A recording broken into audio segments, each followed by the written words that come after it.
Dear Kuya Poy, magandang araw sa inyo at sa lahat ng mga nakatutok sa programang Heart to Heart ng 92.3 True FM.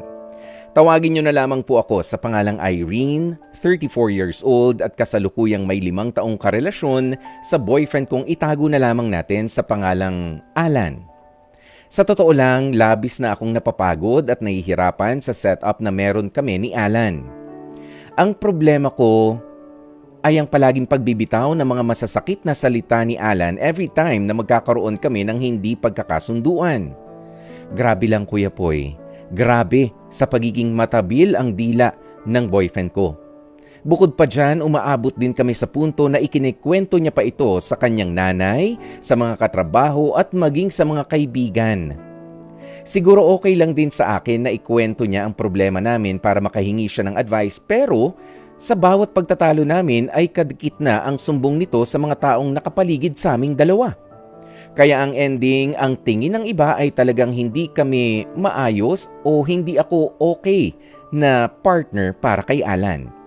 Ilang beses ko nang sinabi sa kanya na huwag niya nang uuliting gawin yun at hayaan na lamang na resolbahin namin yun sa pagitan naming dalawa.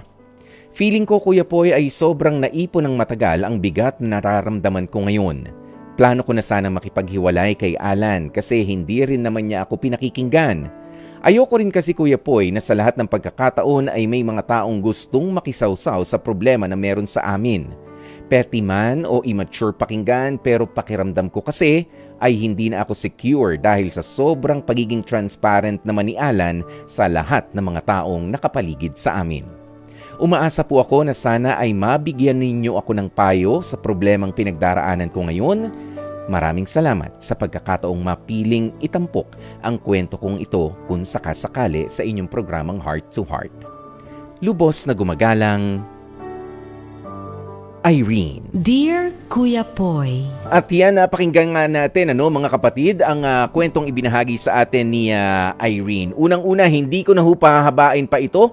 Ayan, ang mga problema ninyo bilang mag-partner ay sarili nyo munang solusyonan. Hindi kailangan na malaman niya ng ibang tao kahit mga close, very close ka sa kanila. At hindi maganda sa karelasyon na may konting kibot, may konting hindi nagustuhan sa partner, isusumbong na agad sa iba. Ganyan na nangyayari. Papangit yung tingin ng ibang tao doon sa partner mo.